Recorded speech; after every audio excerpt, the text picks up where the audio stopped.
10월 5일 날 제가 오전에 서울청에 갔다 와서 브리핑하는 재반 사항에 대해서 좀 이렇게 의논을 좀 하고 있었는데 그때 이제 조병로 경무관이 전화를 했죠. 조병로 경무관은 임성근 전 사단장 구명 로비 창구로 의심받는 해병대 단톡방 멤버를 통해 인사청탁을 한 의혹을 받고 있는 인물인데요. 세관 얘기 안 나오게 해달라. 무리하게 하지 말아라. 조병로 경무관께서 얘기했던 그 워딩이 있습니다. 경찰도 국가기관이고 관세청도 국가기관인데 경찰이 관세청을 수사하면 국가기관끼리 서로 싸우는 걸로 비춰질 수 있지 않느냐. 국정운영에 부담된다. 야당을 도와줄 일이 있느냐. 그리고 김찬수 서장을 비롯한 관련 인사들은 모두 영전했습니다. 반면 백혜룡 경정은 영등포 경찰서에서 화곡지구대로 자리를 옮겼습니다. 소위 말하는 징계성 좌천. 출근해서 제복을 보죠. 제복이 상징하는 것은 국민이 제복을 만들어 준 거다. 불의에 굴하지 말고 오로지 국민과 나라를 생각해서 근무해라. 이런 의미로 생각하고 있습니다. 백혜룡 경정은 수사팀을 떠났고 1년 반이 지난 현재까지 경찰 수사는 진척도 없이 또 종결되지도 않은 채 남아 있습니다. 마약이 유입돼서 엄청난 피해를 준 이 사안이 아무도 처벌받지 않는다고 그러면 국가의 존재 이유가 있을까요? 한국은행에 따르면요, 5만 원권이 2009년 6월 최초 발행한 이후에 지금까지 약 100조가 넘는 돈이 현금으로 발행이 됐다고 합니다. 근데 이 중에서 40%만 회수가 된 거예요. 나머지 어떻게 그럴 수가 있지? 60%는 60조 원은 현재 시중에 있는 겁니다. 자, 60조 어마어마한 돈이죠. 이 현금 과연 누가 들고 있는 걸까 궁금합니다. 검은 돈이라는 얘기 많이 들어보셨죠? 바로 지하 경제를 뜻합니다. 우리나라 경제 화폐와 현금 거래 중심의 캐시 이코노미가 확대되고 있는데, 즉 지하 경제가 확대되고 있다라는 이야기입니다. 이 지하 경제가 확대가 되면 세수가 부족해지고 재정이 악화되고 세율이 인상되고 다시 지하 경제가 확대되고 이런 악순환이 계속될 수밖에 없습니다. 기업의 실적 악화와 국민들의 소비 위축으로 올해 사상 최악의 세수 부족이 우려되면서 정부 재정에 비상이 걸렸는데, 윤석열 정부는 증세가 아니라 비과세 감면을 줄이는 등의 방법으로 재원을 조달하겠다고 했지만 증세 외에는 방법이 없습니다. 세율을 높이면 세금을 피하기 위해서 당연히 지하로 숨어드는 경제 규모는 커질 수밖에 없는 거죠. 지하 경제 규모가 약 250조에서 300조 정도라고 합니다. 대표적인 지하 경제가 사채죠. 대략 7, 80조 정도에 이른다고 합니다. 사채 시장에 주로 주가 조작 조직원들의 돈이 흐르고 다니는데요. 5만 원 꼭 어디로 가 있는 줄 아십니까? 어디 있습니까? 여기에 있습니다. 이렇게. 이런 데 들어가 있습니다. 조직원 주가 조직 중고 속에 이런 식으로 들어가 있는 겁니다. 계좌 거래를 하면 추적이 되니까 현금을 저렇게 짱박아두고 급하게 이제 땡겨 쓴다는 거죠. 세상에. 그러면 지하 경제 규모 중에서 사채 이후에 더 큰 또 규모가 큰 그런 게 뭔지 아십니까? 그게 설마 마약이라는 얘기를 지금 하려고 하는 겁니까? 마약 시장이 맞습니다. 맞아요. 무려 20, 30조입니다. 마약 시장 규모가. 대한민국의 마약 시장 규모가 무려 20, 30조 규모로 파악을 하고 있다고 합니다. 이 급성장한 국내 마약류 시장에서 가장 많이 남용되고 있는 게 메스암페타민, 필로폰이라고 합니다. 필로폰은 대마, 마약과 다른 향정신성 의약품이고요. 노동을 사랑한다는 뜻의 그리스어에서 이름을 딴 각성제로서 일본에서 처음 개발이 됐다고 합니다. 25일 대검찰청이 2023년 마약류 범죄 백서에 따르면 필로폰이 대부분을 차지하는 향정사범은 지난해 19,556명으로 전체 마약류 사범의 70.8%를 차지했다고 합니다. 그러니까 대마사범이라든가 다른 마약사범보다 필로폰 마약사범이 엄청나게 큰 거죠. 우리나라로 엄청난 마약들이 들어오고 있다고 합니다. 마약 공급과 유통시장이 커지면서 가격은 하락세를 보이고 있고요. 현재 검찰의 한 관계자에 의하면요, 필로폰 1회분 0.05g 정도 된다고 하는데요. 시세가 과거 10만 원에서 현재는 4만 원에서 6만 원 정도로 떨어졌다고 합니다. 대중화가 된 건가요? 네. 대중화. 한국이 신흥 마약 시장으로 떠오르는 데는 크게 세 가지 이유가 있다고 하는데요. 공급 확대와 수요 급증, 그리고 거래 채널이 확장되고 있다고 합니다. 무엇보다 한국에서 마약이 여타 동남아 국가에 비해서 훨씬 비싸게 거래되는 게 크다고 합니다. 공급량이 폭증한 와중에 양극화, 청년 실업 등으로 지친 청년층을 중심으로 마약 수요가 급증을 하고 있는데요. 공급과 수요가 함께 증가하면서 시장이 커지고 규모의 경제가 생겨났다라는 겁니다. 거래와 결제 방식이 더욱 편해진 것도 한몫을 하고 있습니다. 판매상과 매수자들은 텔레그램 등으로 정부 단속을 피해서 손쉽게 접선을 하고 있기도 하고요. 자, 이렇게 삼박자가 들어맞으면서 한국 마약 시장 규모는 걷잡을 수 없이 커지고 있는 모양새이기도 합니다. 이런 상황에서 만약 국가 공권력을 동원해서 특정 마약 거래소를 모두 잡아들인다고 한번 가정을 해봅시다. 한국으로 필리핀이 유입되는 경로는 크게 세 곳입니다. 중국 대만, 동남아, 멕시코 등 남미 이렇게 총 세 곳이라고 보시면 됩니다. 근데 중국 대만선은요 2015년에 대대적인 단속을 해가지고 아예 차단됐다고 합니다. 윤석열 정부 들어가지고 중국 대만산이 찾아보기가 어렵대요. 네. 멕시코산도 거의 찾아보기 힘들다고 합니다. 문제는 동남아산이에요. 동남아 중에서 필리핀, 말레이시아, 태국, 베트남 등이 주요 공급처인 나라들인데요. 그들 나라 중에서 필리핀, 태국, 베트남 등에서 공급되어 들어오는 루트가 차단되고 있다고 합니다. 이제 남는 거는 말레이시아산입니다. 말레이시아. 왜 하필 말레이시아야 또? 채취롭이라는 사람이 있는데 이 사람이 동남아시아를 거점으로 활동하고 있는 중화기의 이제 마약 카르텔 3고루의 그 신디케이트의 두목으로 알려져 있는 사람인데요. 홍콩 사마페 조직인 대권자 출신으로 알려져 있는 사람입니다. 이 사람이 멕시코의 엘차포 구스만, 콜롬비아의 파블로 에스코바르와 함께 세계 3대 마약왕으로 불리는 사람인데요. 이 사람이 동남아시아, 말레이시아 산들을 꽉 차지하고 있는 사람으로 알려져 있습니다. 문제는 윤석열 정권 들어서 말레이시아에서 들어오는 마약이 급증하고 있다는 겁니다. 무려 12배. 12배가량 급증을 했습니다. 마약이 한국으로 들어오려면 방법이 뻔합니다. 비행기, 배 외에는 방법이 없습니다. 어쨌든 그 세관을 통과를 해야 하는. 육로로 들어오려면 북한을 통해서 들어와야 되거든요. 불가능합니다. 비행기, 배 외에는 방법이 없습니다. 말레이시아에서 말레이 반도 최남단에 위치한 조르바루라는 도시가 있어요. 한국으로 따지면 부산과 같은 곳인데요. 말레이시아에서 미얀마와 라오스, 태국 등 마약을 생산한 여러 나라들과 국경을 접하고 있는데 바로 골든 트라이앵글로 불리는 이 나라들 사이 국경지대에서 한때 세계적인 마편 및 헤로인이 주요 생산지였기도 했는데 지금은 여기가 필리핀 주요 생산지가 되고 있다고 합니다. 대부분의 마약 조직상들은 말레이시아 쿠알라룸푸르에서 조직을 운영을 하고 있고요. 이 조직들이 조르바루 등을 통해서 전 세계로 선박을 통해서 마약이 유통을 시키고 있다고 합니다. 물론 비행기로는 쿠알라룸푸르에서 직항으로 들어오기도 하고 있는데요. 방법이 아주 다양하고 기발합니다. 여러 가지 방법이 있는데 마약이 국내로 반입이 되려면 반드시 통과를 해야 할 곳이 바로 세관인 거죠. 그렇죠. 세관을 통과한 마약들이 국내에서 팔린다고 보면 되는 겁니다. 그러니까 물론 세관을 피해서 은밀하게 선박 등으로 들어오는 경우도 종종 있어요. 그런데 이게 극히 미비합니다. 해양경찰 등이 철통 보안을 하고 있거든요. 결국 세관을 통과해야 합니다. 보통 세관에 다 걸려요. 그런데 세관과 공조하고 짠다라면 뭐 그게 문제죠. 통과할 수 있지. 윤석열 정부는 말레이시아산 한국이 한국으로 들어오는 것을 막기 위해서 말레이시아 정부와 공조해서 마약과의 전쟁을 선포한다고 했었습니다. 그래서 마약과 전쟁을 선포한다고 하면서 타 마약 거래성들을 다 청소하기 시작을 했어요. 그런데 국민 모두가 투약할 용량이 반입이 된 사건이 벌어졌습니다. 최근에. 시가 2,220억 상당의 필로폰을 국내에 유통한 국제연합 마약 조직이 검거가 됐는데요. 지금까지 경찰에 적발된 순수 필로폰 유통량 가운데 두 번째로 규모가 큰 그런 사건이었습니다. 74kg이고 이게 2,200억이라고 말씀하셨는데 그게 대략 220만 명인가? 240만 명.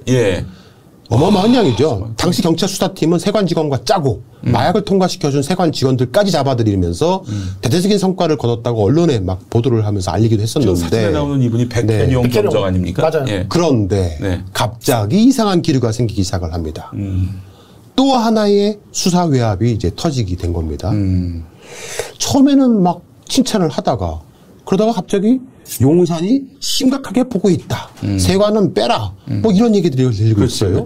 이유가 뭘까요? 왜 세관과 국내 유통단체와 연루가 되어 있다고 보는 이 경찰의 수사를 무마시키려고 했을까요? 용산이 보호하려고 한 세관은 과연 왜 그랬을까? 이유가 궁금합니다. 결국 그 세관이요. 복지까지 됩니다. 그 최근에 한 달 정도 이제 그 사실상 뭐 휴가 갔다 온 거지 뭐. 한 달 정도 이렇게 출됐다가 경찰이 잡아들인 세관이 복직이 돼요. 네. 근데 용사는 절대 그런 일이 없다라고 또 이제 대통령실과의 연관성을 부인하고 있는 중입니다. 자, 다시 한번 말씀드리겠습니다. 세관을 통과해야만 마약이 유통될 수가 있습니다. 그렇지. 예. 비행기 아니면 배거든요. 예. 근데 세관과 짜고 마약을 유통시켰다고 하면서 경찰이 잡았어요. 네. 근데 그 세관을 풀어준 거지요. 결국 그 마약은 압수를 했겠지만은 유통이 되고 있었다는 얘기잖아요. 그러면 아까 앞서 말씀드린 것처럼 말레이시아산 그 업자들 중에서 네. 다른 업자들을 잡아들이고 네. 누군가가 비호하고자 하는 업자만 풀어주거나 그들만 유통할 수 있도록 해준다면 독점적 지위야 여기서도 시장 논리가? 독과점이 됩니다. 아유. 네. 독과점이 되는 거죠. 그러면 대통령 내외, 대통령이 순방을 많이 가잖아요. 예. 수행원 200명 정도 되잖아요. 예. 그 사람들은 어떻게 세관을 통과할까요? 그 사람들은 별도 외교, 그 외교관들은 그냥 통합니다. 성남 서울공항을 통해서 보통 이제 순방을 가잖아요. 네. 그 전 청와대에 근무했던 현 민주당의 최용선 민주연구원 부원장이 계시는데 그번에 제가 물어봤습니다. 이렇게 말씀하십니다. 들어보시겠습니다. 성남 서울공항을 통해서 보통 이제 대통령 수행원들하고 대통령이 해외 순방을 가잖아요. 그렇죠. 뭐 대략 한 200명 규모로 많이 가기도 하고요. 맞습니다. 그럴 경우에 세관 보안 검색은 어떻게 진행이 됩니까? 그 보안 검색대를 거치고 네. 그 입국할 때 그 세관 신고서 작성을 하고요. 네. 그 공항이랑 똑같이 그걸 제출하고 나갑니다. 대통령 내외도 동일한가요? 거기는 외교 행랑이라는 게 있어가지고 네. 그 외교 행랑에는 뭐가 들어있는지 알 수가 없죠. 그 외교 행랑에 대한 것은 뭐 세관이라든가 어디서 따로 보안 검색을 하는 경우는 모르는 거고요. 그렇죠. 그거는 예기 전에 그래서 박근혜 때 외교 네. 행랑으로 그 좌변기를 들고 나갔잖아요. 그러게요. 네. 그러니까 그거는 또 우리가 공식적인 절차를 거치는 그 프로세스가 아니기 때문에 네. 별도의 내용들이 거기에 들어있는지는 우리는 알 수가 없는 거죠. 수행원들의 짐은 그러면 일반 인천공항이나 김포공항의 입출입 심사와 똑같이 진행이 된다는 말씀이신 거죠? 그건 똑같습니다. 네, 그건 똑같습니다. 그거 외에 따로 경호처에서 뭐 2중, 3중 검열 검색을 한다는 얘기도 있던데. 그건 이제 기본적으로 1호기에 준하는 폭발물이나 이런 것들은 더 엄격하게 할 수는 있는데 네. 그 통상적인 절차에서 우리가 세관 절차나 이런 것들은 다 똑같다고 생각하시면 돼요. 거기에 이제 보안 문제, 폭발물에 대한 보안 문제 이런 것들은 더 엄격하게 하죠. 네. 방금 들으신 것처럼 네. 대통령 내외만 행랑, 외교 행랑을 이용할 뿐이고 나머지 200명 정도 되는 수행원들은 똑같이 인천공항, 김포공항처럼 다 그렇게 세관에서 검색을 받고 통과해야 하는 나간다고 합니다. 그런데 이 유통되는 마약이 결국 독과점으로 들어오게 된다면 시장가는 어떻게 될까요? 당연히 수요와 공급의 법칙에 의해서 더 올라가겠죠. 저희가 이 사건이 터지기 전에 열린공감TV가 주목하고 있었던 곳은 최은순이 있었던 온요양원이었습니다. 김진우. 네. 김진우. 예. 김진우와 최은순이. 그 두 명이 있는 그 온요양을 주목하고 있었는데 네. 온요양에서 들락달락거리던 그 차를 저희가 주목을 했다고 말씀드렸잖아요. 예. 이 차주를 찾기 시작을 했어요. 그 차주의 행방을 찾았습니다. 마을마을이요? 네. 여기 혹시 무인텔이 그 맞습니다. 댓글 세력으로 의심되는 세력이 네, 있었던 맞습니다. 네. 그 차주의 행방을 찾아냈어요. 네. 이 차주가 최모 씨라는 분인데 이 사람에 관련된 제보를 받았습니다. 한번 재연을 했는데 들어보시겠습니다. 네, 회장 말레이시아에서 사업하는 사람 맞고요. 저는 를 통해 말레이시아 살 때 소개받아서 공도 좀 몇 번 같이 치고 밥도 먹고 했던 사이입니다. 재작년쯤일 거예요. 함께 공치는 멤버들이랑 막 라운딩 끝나고 나오는데 누가 찾아왔다면서 같이 점심 먹자고 해서 함께 동석한 적이 있었는데 그 사람이 자기 이름을 마이클이라고 소개했던 기억이 납니다. 솔직히 말레이시아에서 교포사회에서 무슨 일로 그렇게 돈을 많이 벌고 있는지 아는 사람이 없어요. 그게 정말 이상해요. 네. 제안을 했는데 이상하지요? 아까 말씀드린 것처럼 바로 이 차의 주인이 저 마우바우의 차주가 마이클 네. 최인데 아니야. 이 차주가 마이클 최라는 사람과 함께 골프를 치는 멤버인데 거기서 이제 소개를 받은 거죠. 소개를 받았는데 그 마이클이라는 사람이 이번에 잡힌 거예요. 이번에 그 말레이시아산 관련돼서 그래요? 주범으로. 네. 마이클이? 그 마이클인지는 솔직히 잘 모르겠어요. 네. 제가 그 얘기를 들었을 때 소름이 쫙 쏟았거든요. 근데 그러면은 소름이 돋았거든요. 근데 문제는 예. 김건희의 동생이 있습니다. 예. 그 사람이 현재 말레이시아에서 살고 있습니다. 지자스. 영상을 먼저 하나 보시겠습니다. 그럼 한국 해외 투자개발공사의 이사장을 누구로 하려고 했던 겁니까? 네, 저희가 자주 말씀드리는 바로 현 윤석열 대통령의 장인으로 통하는 김충식이라는 인물입니다. 문건을 보시겠습니다. 화면에서 보시는 것처럼 인도네시아 그리고 말레이시아 한국투자청 BKPM이 약자인데요. 네. 설립 임원진 명단이 보입니다. 가칭으로 주식회사 한국해외투자개발공사라고 되어 있고 그 밑에 이사장 김충식 한국교양문화원장이라고 적혀 있습니다. 이사분들이 어마어마한데요. 삼성그룹 꿈 장학재단 이사장인 손병두 씨도 들어가 있고, 양승택 전 정보통신부 장관도 들어가 있고, 공정거래위원장 이남기 씨도 들어가 있고, 이거 뭐 국토관리청장 권경수 씨, 세계태권도연맹회장 조정원 씨. 자, 그런데 여기 최은순 씨는 왜 들어가 있는 겁니까? ESIND 회장 최은순. 아니, 권정상 씨. 네, 이분이 이제 뭐 보고코파 대표이사인 것 같은데 감사로 들어가 있네요. 네. 김충식이가 이사장으로 들어가 있습니다. 예, 보셨는데 이야. 이걸 저희가 지지난주 뉴스피드에서 보도한 내용이에요. 그런데 실제로 저 한국해외투자개발공사가 만들어지지는 않았다고 확인을 했거든요. 그래서 왜 이사장이 김충식이고 최은순 씨는 이사에 왜 들어가 있는가. 그래서 이게 그냥 페이퍼로만 만들어졌는가까지 의혹만 제기를 했었는데 적어도 그 김충식이 창립을 네. 주도했을 것이고 이 이사명단에 있는 이 기라성 같은 사람들은 다 김충식이 섭외를 했을 거 아니에요. 맞습니다. 네. 그런데 이런 분들이 과연 저 한국교양문화원 있지 않습니까? 네. 제가 이번 주 월요일에 보도했던 내용이기도 한데 네. 저게 어디 있냐면 대우 레이크월드 1603호에 있어요. 그 말 많고 탈 많은 맨날 바로 나오는 그곳입니다. 거기서 윤석열이하고 김건희가 거기서부터 동거했다는 썰이 있었잖아요. 예, 바로 그곳입니다. 김충식 씨의 거처이기도 한데요. 저희가 그 쓰레기 더미 속에서 발견한 명함들을 모아보니까 대우 레이크월드 1603호로 주소지를 둔 저 한국교양문화원 같은 각종 단체가 20개가 넘습니다. 와. 명함이 저희가 발견한 것만 더 있을 수도 있어요.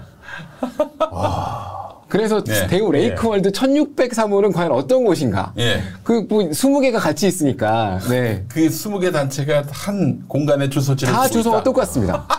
대단한 상황인데. 이제 김충식 씨가 또 대표자고 뭐 대부분이 아니라 그렇겠네요, 그냥 사진이 예. 똑같습니다. 명함만 다릅니다. 그래요? 와. 그래서 이곳이 과연 어떤 곳인지를 계속 추적하고 있다가 그 더미 속에서 예. 네. 이 한국해외투자개발공사가 실제로 지어지려고, 그러니까 만들려고 인도네시아까지 김충식 씨가 갔다는 사진을 발견했어요. 오, 자기 혼자 깨작깨작 쓴 수준이 아니라는 거죠? 이것이 실제로 그 MB 정부 말기였거든요. 그때 인도네시아도 가고 장관과 사진도 찍었던 증거를 저희가 발견을 했습니다. 그 페이퍼 컴퍼니로 의심할 만하지만은 그 사진이 나옴으로써 이게 실체가 있구나. 그렇죠. 뭔가 예. 추진이 됐던 것 같습니다. 이겁니다. 맨 왼쪽이 방금 보신 그 감사 권정상 씨고요. 예. 네. 그리고 이분은 누굴까요? 권정상 씨 바로 오른쪽 양승택 전 정보통신부 장관입니다. 예. 그 DJ 때. DJ 정부 시절. 예, 그러니까 예. 2001년부터 2002년까지 정보통신부 장관을 지낸 인물입니다. 네. 그리고 가운데 있는 분이 당시 이게 2012년 11월 사진이거든요. 네. 예. 인도네시아 행정개혁부 장관입니다. 인도네시아 장관을 직접 가서 이렇게 만나고. 그렇죠. 네. 그리고 네 번째가 많이 본 그 김충식 씨고. 충식이요. 네. 그리고 맨 오른쪽 다 아시는 분이죠? 손병도. 예, 맞습니다. 손병도 아까 포함재단 이사장도 예. 하고 상당히 재계에서 알려진 인물인데 예. 보면 김충식 씨는 아까 보셨듯이 한국교양문화원장이거든요. 네. 오른쪽 보시면은 서울특별시 지하철문화진흥원입니다.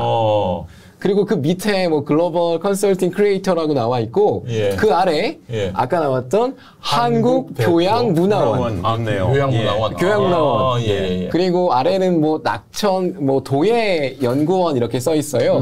예. 그러니까 저 사진을 보면 네. 그 사이 이제 제가 열공에서 방송하는 거를 몇 번 봤는데 네. 김충식 씨 수첩에 뭐 대한민국에 네네네. 내놓으라는 인물들하고 뭐 만났다 밥 먹었다 막 이런 거 있어서 전화를 서 기자님이 하면 모른다 다 그랬잖아요. 다 모른다고 합니다. 근데 저 네. 사진 한 장으로 실제로 다 인연이 뭐 네트워크가 있었을 것이다라고 우리가 얘기해 볼 수 있겠네요. 그렇죠. 야. 그런데 아까 제가 말씀드린 대로 일단 이 세 단체가 주소 한번 부원장님 읽어주실까요? 오른쪽에 있죠? 예, 서울특별시 송파구 석촌호수로 298, 잠실 대우 레이크월드 1603호.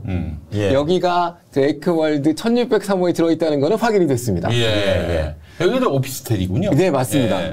그냥 보통 오피스텔인데 한국교양문화연구원장이고 레이크월드 1603호의 주소지를 둔 김충식 씨가 방금 보셨던 것처럼 기라성 같은 인물들 사이에서 센터를 차지하고 있습니다. 센터샷을 지금 받고 있어요. 맞습니다. 예. 본인이 주도해서 저희 간 거네요, 그죠? 맞습니다. 아까 그 투자개발공사 그것을 만들기 위한 작업이 아니었을까라고 강력히 추측이 되고 또 센터가 있습니다.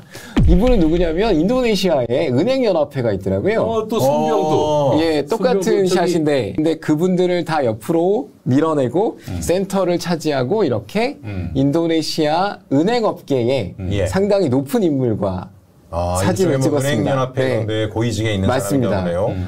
그러니까 이때가 2012년 11월이니까 이때부터 김충식은 그때 박근혜 정권이 이제 시작되는 시점이었거든요. 그렇죠.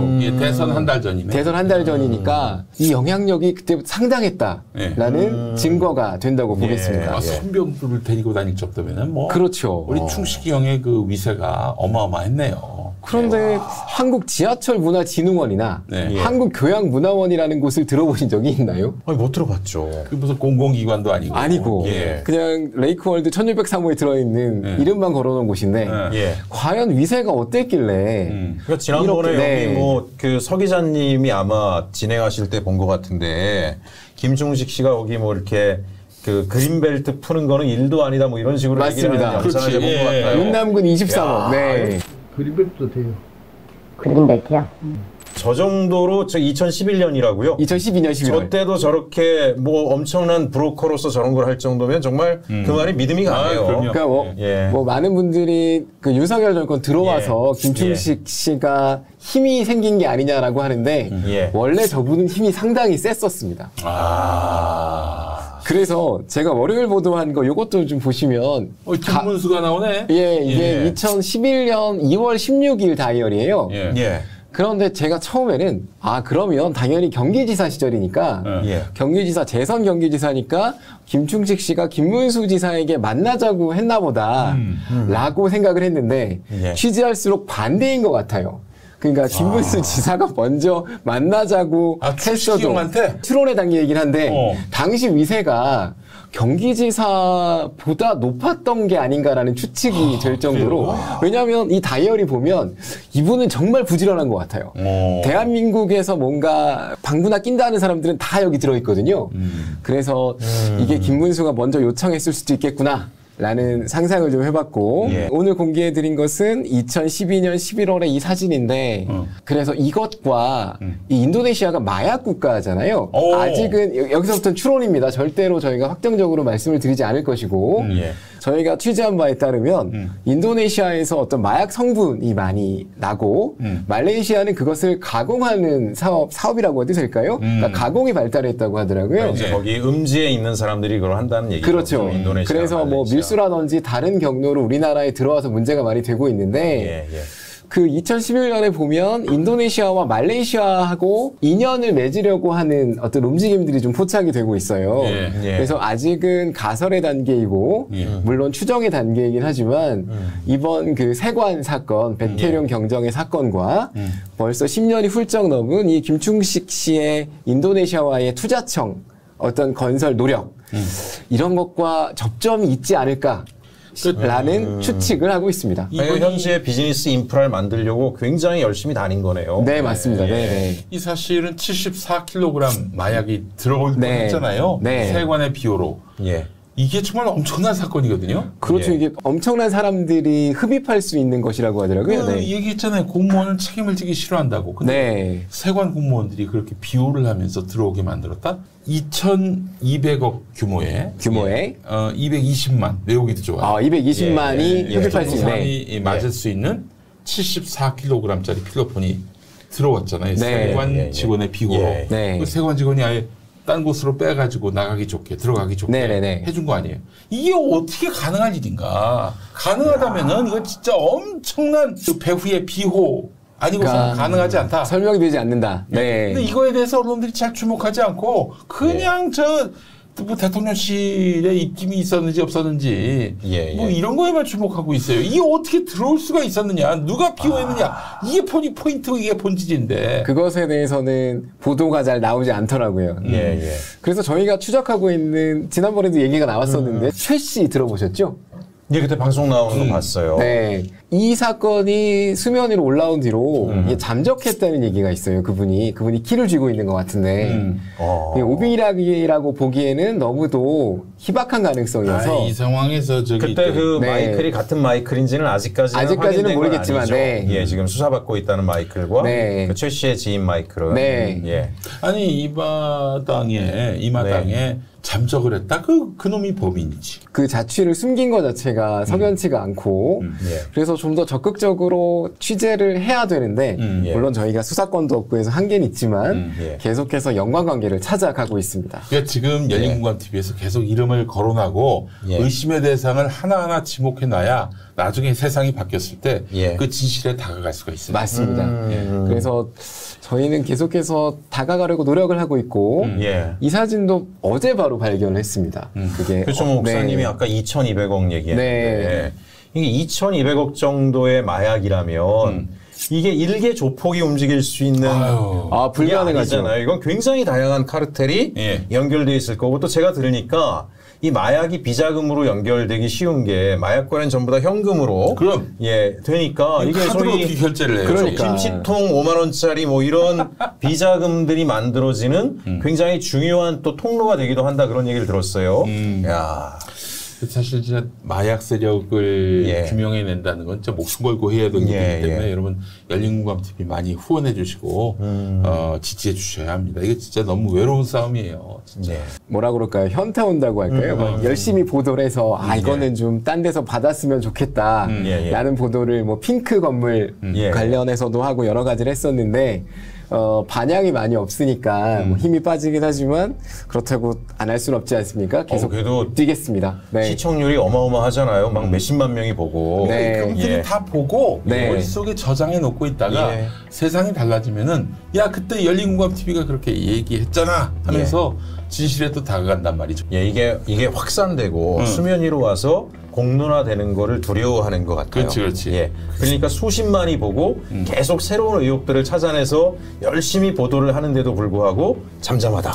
어떤 경로든지 좀 다른 언론이 받아줬으면 좋겠고 저는 그래도 계속해서 취재를 이어나가고 받을 때까지 노력하도록 하겠습니다. 좋습니다. 오늘의 하시죠. 그림이고요. 그리고 오늘 느낌 한마디씩 좀 부탁드리도록 하겠습니다. 뭐 매번 느끼지만 정말 항상 새로운 껍질이 벗겨지는 거잖아요. 목사님 저는 너무나 놀라운 게 김충식이라는 사람은 저도 처음에는 그냥 이제 최은순 씨의 내연남이어서 윤석열 대통령이 됐으니까 그 위세를 얻고 뭔가 브로커 역할을 해서 저런 일을 하나보다 했나보다 이렇게 생각을 했어요.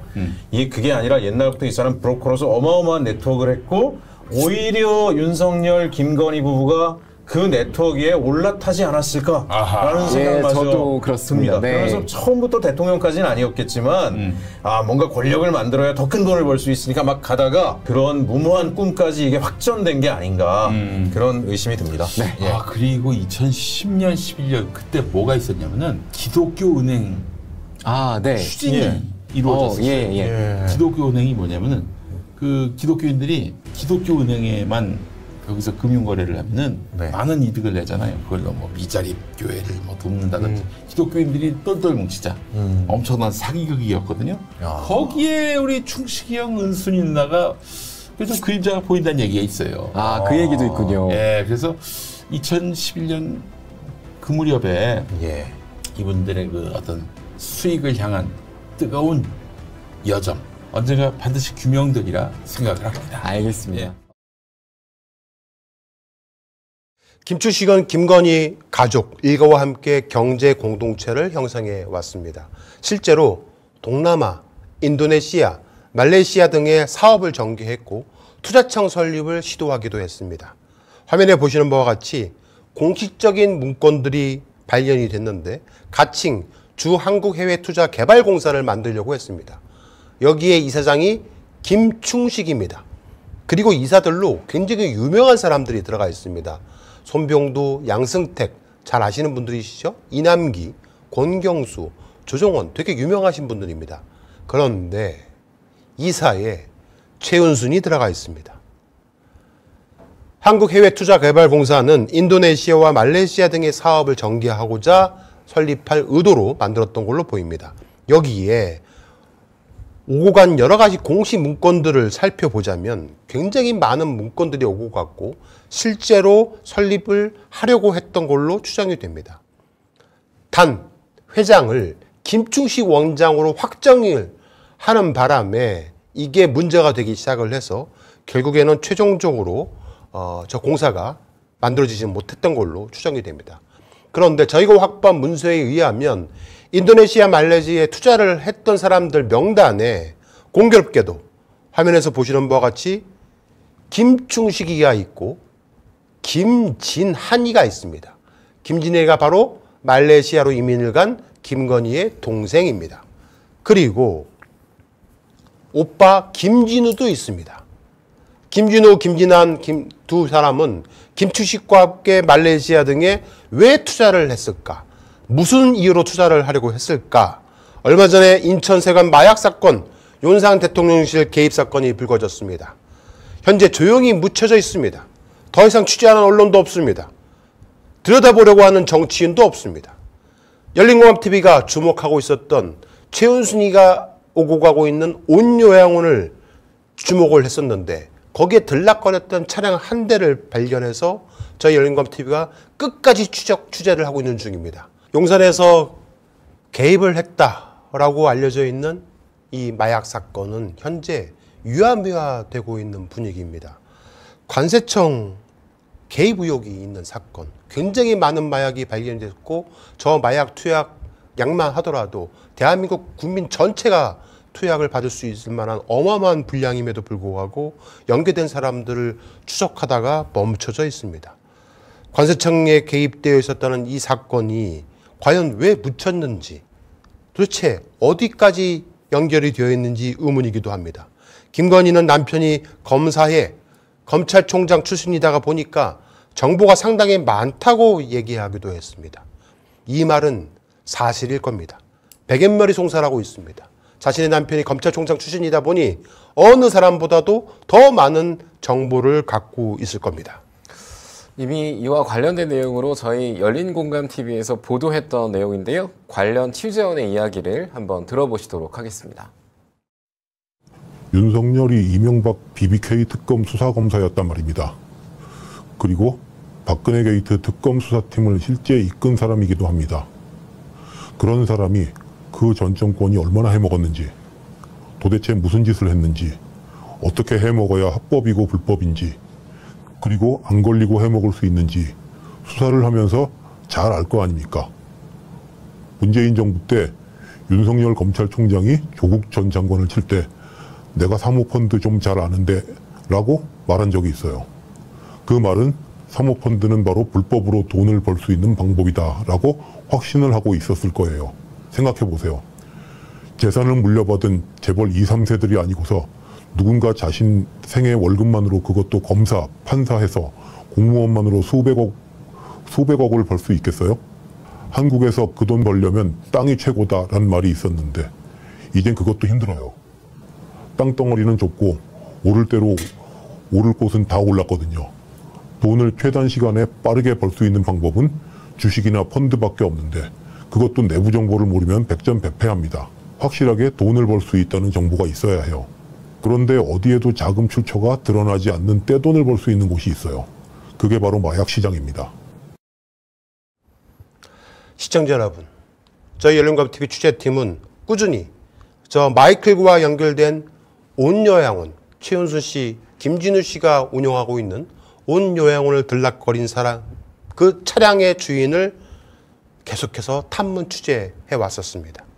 그러다가 우연히 한 주변인을 추적 취재를 했는데 그날 추적한 당일 그 사람이 경찰에 의해서 현장에서 체포되는 장면을 포착했습니다. 트렁크를 뒤지는 경찰들의 모습에서 마약이 발견이 된 겁니다. 보시겠습니다. 화면에서 보시는 저 차량입니다. 현재 트렁크를 열고 뒤지고 있는 사람들이 수사관들, 형사들로 보입니다. 저희가 계속해서 저 집과 저 차량을 계속 주시하고 있었고 운전수를 계속 주시하고 있었던 이유는 온 요양원, 최은순 씨와 김준일 씨가 운영하는 집을 들락거렸던 사람들을 찾고 있었기 때문에 저희가 저곳에서 잠복 취재를 하고 있었습니다. 현재 수건으로 저렇게 손을 가리고 있는 사람이 수갑을 찬 체포된 사람입니다. 마약이 발견이 된 겁니다. 저희는 정말 두렵습니다. 어디까지 이것이 연결되어 있고 어디까지 덮일지 모르겠습니다. 열린공감TV 이외에는 절대로 어느 매체도 팔 수 없는 그런 것들을 저희가 취재하고 있었는데 여기서 끝났습니다. 열린공감TV는 수사기관이 아니기 때문에 여기서 멈춰 수밖에 없을 것 같습니다. 정말 두렵습니다. 열린공감TV만 외롭게 김추식이란 인물에 대해서 집중 조명을 하고 있습니다. 그 어떤 언론도 관심을 두고 있지 않습니다. 우리는 김건희라는 이름으로 살고 있는 그녀가 어떤 삶을 살아왔고 모친과 함께 누구를 통해 지금의 윤석열을 만나기까지 어떠한 이권에 개입을 해서 권력의 힘을 빌어서 반칙과 몰상식으로 피해자를 양산하며 그 자리에 오르게 되었는지 그 실상을 세상에 알리고자 합니다. 바로 김충식을 설명하지 않고는 절대로 김건희를 이해할 수가 없기 때문에 그렇습니다. 그런 의미에서 김충식 관련 과거 제2국정농단 시리즈를 열린공감TV에서 보도한 적이 있었는데 일부 내용을 끝으로 편집 영상을 보면서 오늘 보도를 마치도록 하겠습니다. 시청해 주셔서 감사합니다. 열공 인물은 김충식. 대통령 장모 최은순 씨와 오랜 관계로 사실상 경제적 공동체였고 최 씨가 사문서 위조로 구속 수감된 지금 일부 사람들은 김 씨를 대통령 장인으로 칭하기도 한다. 박근혜 전 대통령 탄핵 이후 8년이 지나지 않은 시점에서 박 씨에게 시퍼런 수사의 칼날을 휘둘렀던 윤석열 대통령 정권이 같은 제2의 국정농단을 마주하게 됐다. 또다시 비선 실세에 의한 국정농단에 대한 의구심과 이 정부에서도 권력 서열 1위가 대통령 윤석열이 아닌 김충식이 아닌가 하는 의심스러운 정황이 곳곳에서 나타나고 있기 때문이다. 탐사전을 오는 구체적인 취재를 통해 그 사실을 하나하나 증거를 토대로 보도할 방침이다. 김충식 씨는 1939년생으로 일본에서 태어나 8세 무렵 한국으로 돌아왔다고 한다. 그는 올해 86세의 고령이다. 80년대 후반부터 왕성한 활동으로 판검사 및 정재계 인사들과 인맥을 형성하던 김충식 씨는 한 봉사단체에서 작고한 윤석열 대통령 장인 김광섭 씨와 만나며 장모 최은순 씨와도 인연을 맺게 됐다. 김 씨와 최은순 씨는 1987년 장인 김광섭 씨가 별세하며 본격적으로 동업자 관계로 발전했다. 그 둘은 송파구 석천호수, 충남당진 송산면, 충남당지 교도리, 경기 양평 강상면, 충남당진 송화읍 영천리, 강원동의 1호동, 경기 남양주 화도읍 금남리 일대에 부동산을 매입하며 커다란 재산을 형성하기에 이른다. 축구장 11개가 넘는 방대한 부동산을 매입하며 최은순 씨는 한때 부동산 상습투기자 명단에 이름이 오르기도 했다. 최은순과 김충식 둘의 경제 공동체는 여러 사업에서도 확인됐다. 방주산업, 충운산업, 미시령 휴게소 등 여러 회사를 만드는 과정에서 두 사람은 함께하며 김씨 인맥을 활용했다. 급기야 최은순과 김충식 두 사람은 내연관계로 발전했다는 증언도 곳곳에서 확인됐다. 김씨는 당시 유부남으로 가족들은 외국에서 생활했던 것으로 알려졌다. 1990년대 후반 최은순, 김충식 두 사람이 운영한 미시령 휴게소는 강원 지역 유력가들과 친분을 맺는 계기가 됐다. 경기 양평이 고향이었던 최은순 씨는 모텔 사업으로 목돈을 벌었다고 한다. 이 과정에서 양평 조흥은행 지점장을 통해 신한그룹 박순석 회장, 삼부토건 조남욱 회장, 국민대학교를 가지고 있던 쌍용그룹 김석헌 회장과 인맥을 쌓게 된다. 미시령 휴게소는 이 인연을 강릉과 동해 유력한 기업과 이어주는 발판이 된다. 그중 한 명이 강릉에서 통신, 전기설비업체 정화통신을 운영하는 우동명, 또 다른 이는 강원도에서도 손꼽히는 부동산 재력가 동부산업 황하영이다. 또 하나 결정적 인연은 1996년 당시 강릉지청에서 검사로 근무하던 윤석열 검사다.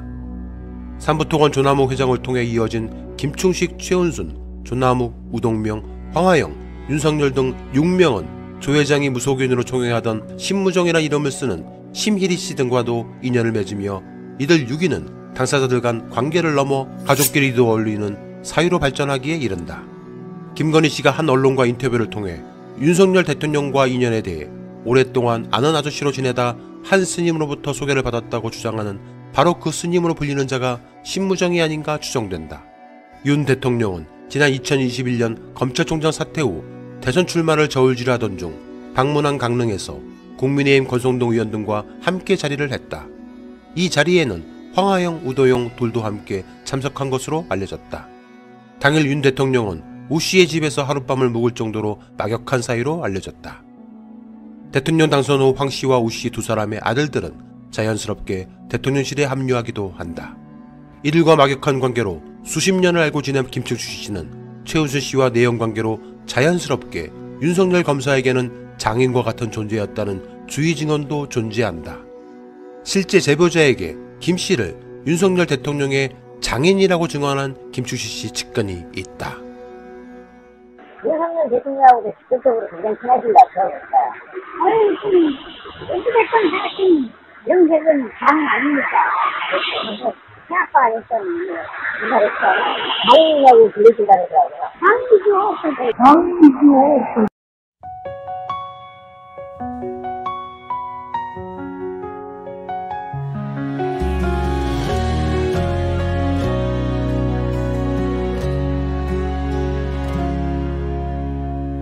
어둠 속을 헤쳐가는 작은 불빛 하나, 거짓과 조작 속에서 진실을 찾아가.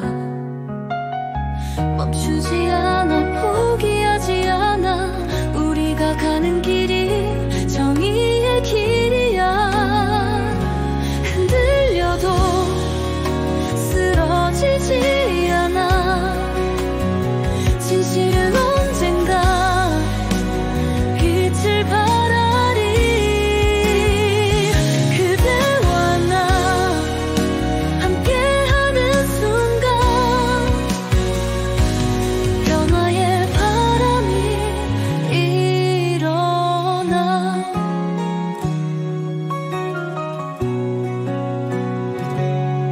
우리는 열린 공간 빛을 향해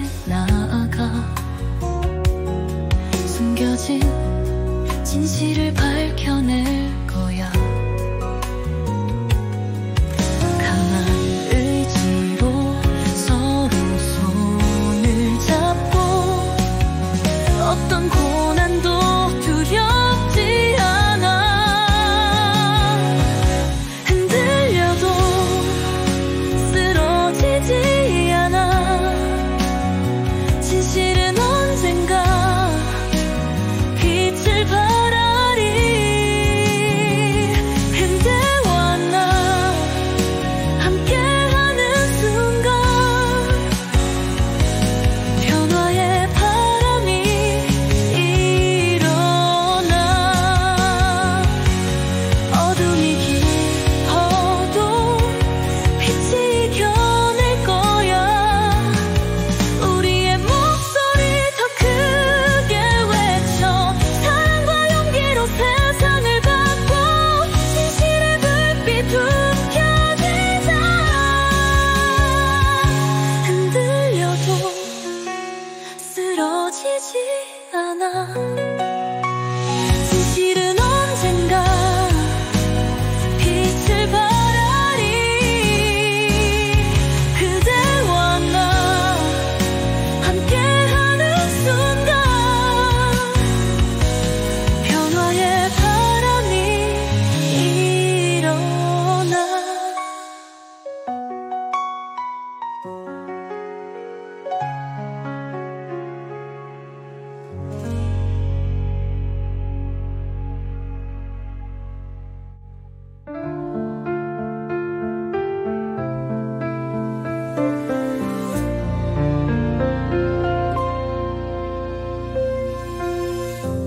어둠 속을 헤쳐가는 작은 불빛 하나,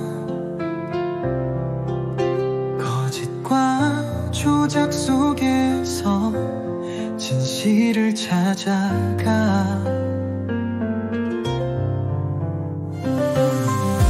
멈추지 않아, 포기하지 않아. 우리가 가는 길이 정의의 길이야. 흔들려도 쓰러지지 않아. 진실은 언젠가 빛을 발하리. 그대와 나 함께하는 순간 변화의 바람이 일어나. 우리는 열린 공간, 빛을 향해 나아가. 숨겨진 진실을 밝혀낼 거야.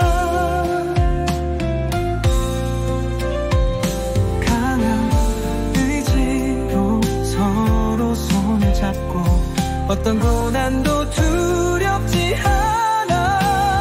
흔들려도 쓰러지지 않아. 진실은 언젠가 빛을 발하리.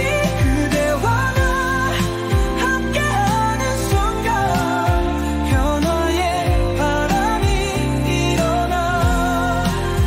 어둠이 깊어도 빛이 이겨낼 거야. 우리의 목소리 더 크게 외쳐.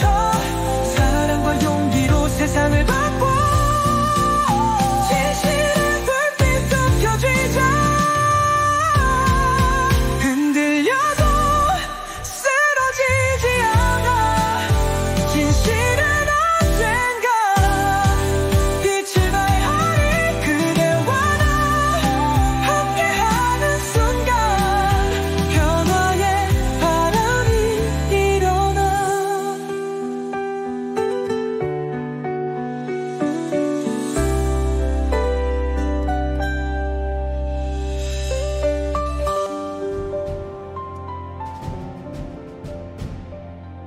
언론의 사명은 반드시 물어야 할 질문을 던지는 것에서 출발합니다.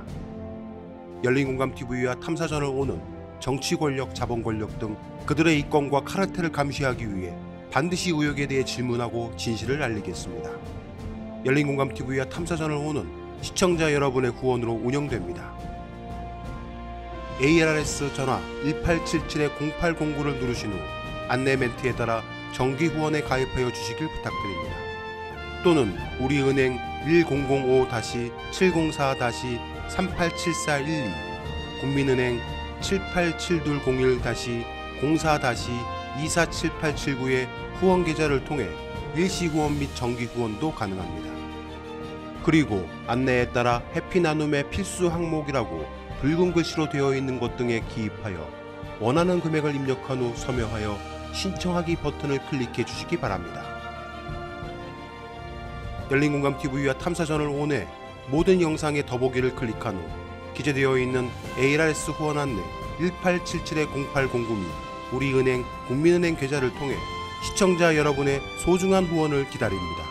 열린공감TV와 탐사전을 오니 오로지 진실 그 하나를 위해 항해해 갈 수 있도록 시청자 여러분이 함께 승선하여 길잡이와 등대가 되어 주시길 부탁드립니다.